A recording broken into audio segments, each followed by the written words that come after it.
The first person who will start is Jonathan, followed by Will P. Hey, Joe. Hope you're doing well. Chuba is a different type of player than Christian, of course. Now, I'm wondering what are probably the most positive traits he brings to this offense? And I'll ask you a second question. Look, I think, Chuba's a dynamic runner. He can, I think he does, when the ball's in his hands, good things happen. And that was what we liked about him coming out. And, I think he displayed it in the preseason. It was good for him to get an opportunity at the end of the last game to be able to do things. And, he showed that he can be a capable back and he can play in this league. And I'm excited for him moving forward. And what in particular do you think you'll need from him this game and however else long Christian might be out? Yeah, I just need Chuba to be Chuba. I don't need him to, I think sometimes when there's injuries or whatnot, you guys try to feel like the ordinary things they have to do and they have to be extraordinary at it. And, his good is good enough, and that's all I need him to be. I need him to be Chuba Hubbard, and his good's good enough. Joe, I know that necessity sometimes is the mother of all invention, but how much did the second half kind of provide the blueprint for you against Houston to being what this offense can be without Christian? Well, I mean, obviously, we had to make adjustments, in a short week last week. There's only so many reps that can get around, and so, once Christian goes out, you have to kind of, figure things out and kind of just get back to, what that your guys can do well. And it just shows that, hey, we're confident with the 11 guys that are going to be out on the football field. And, the moves that we made this offseason were to better our football team, better our offense. And so, whoever's out there, we feel confident that they're going to be able to get the job done. And, I was happy to see those guys do that, especially in the second half. And so much about Sam's time with you has been kind of remaking his risk management process. What exactly do you do with him to make sure that he, number one, doesn't take a chance you don't want him taking, and number two, diversifying the offense in a way that still gets you the production you had without your most productive player in there?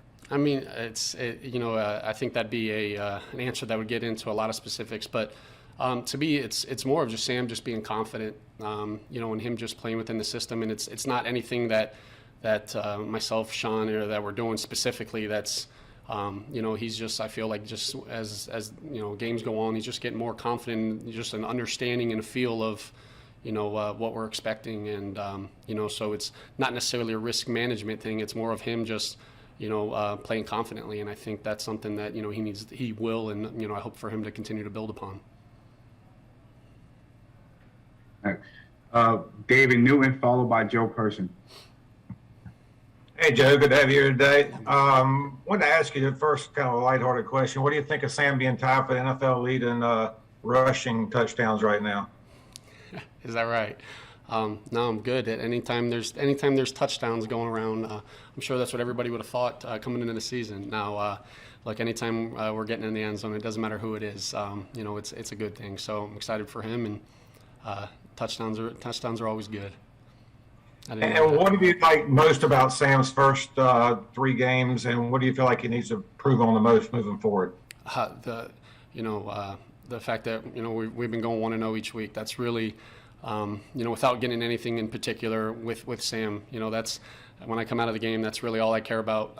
With regards to his play, is him just doing whatever he can to find a way for us to win football games. And we've been fortunate that he's been able to do that the first 3 games. And we got obviously a huge one coming up this weekend. So that's really all I kind of care about from that standpoint.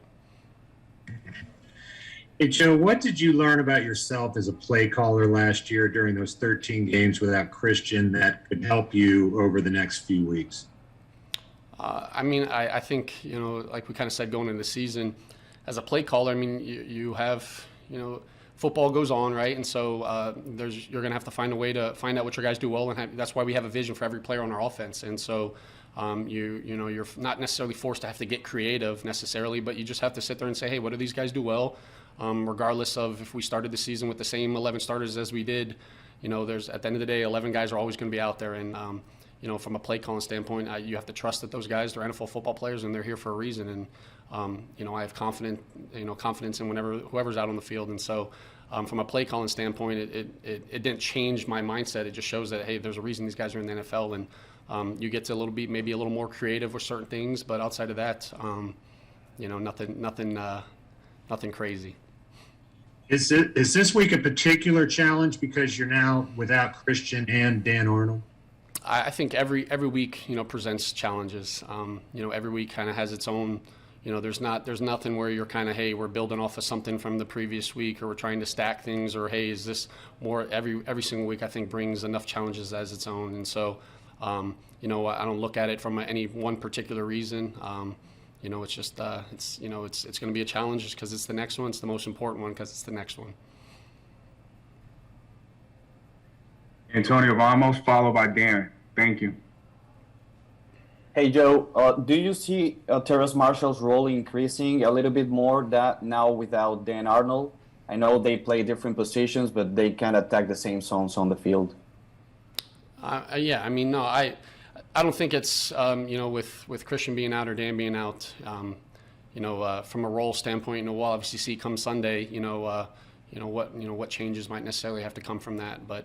I think the biggest thing is all the guys just fully understanding that I don't need anybody to do anything more, when injuries happen. They just all got to just be who they are and just, trust the system and just make the plays that are thrown to them.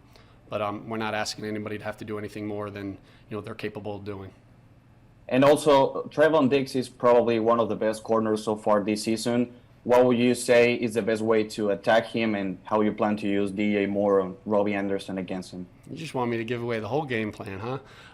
No, look, I unfortunately, had to go against him in college, 2 years ago. He's obviously a dynamic corner. You saw, he's making plays on the football. So, you got to know where he is at all times. I think he does a great job of understanding splits and routes and the personnel that he's going against. And so, kind of like Joe said, he's definitely one of the challenges along with, the rest of the guys on their defense, this week. Sorry, I can't give you a little more.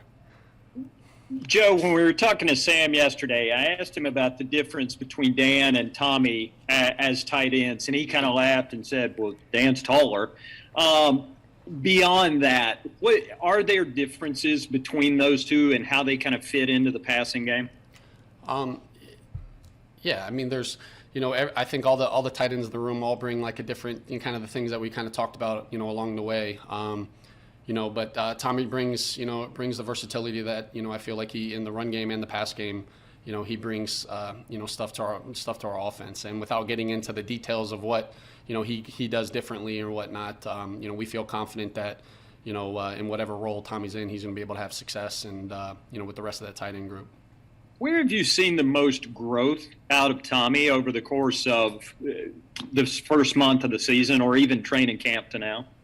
I think like any rookie, first year player, your process, you're learning as things go on, you can take on more of a role, and then just getting a better feel of just, the amount of plays or the pace of play. And so, that's something you always have to be conscientious of rookies is, are you asking them to do too much? And so, I've been pleased with, the role that he's taken on so far. And and I'm just like anybody, all those other guys in those tight end room, I'm excited to see, their progress, as we move forward.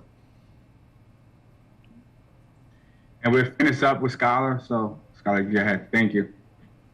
Yeah, just sticking with the tight ends, with Dan now out, does that really switch up a lot of the responsibilities for those guys? Do you see Ian getting more targets in the passing game, or is this kind of everyone staying with what they've been doing, and maybe this just opens up more of a door for Tommy?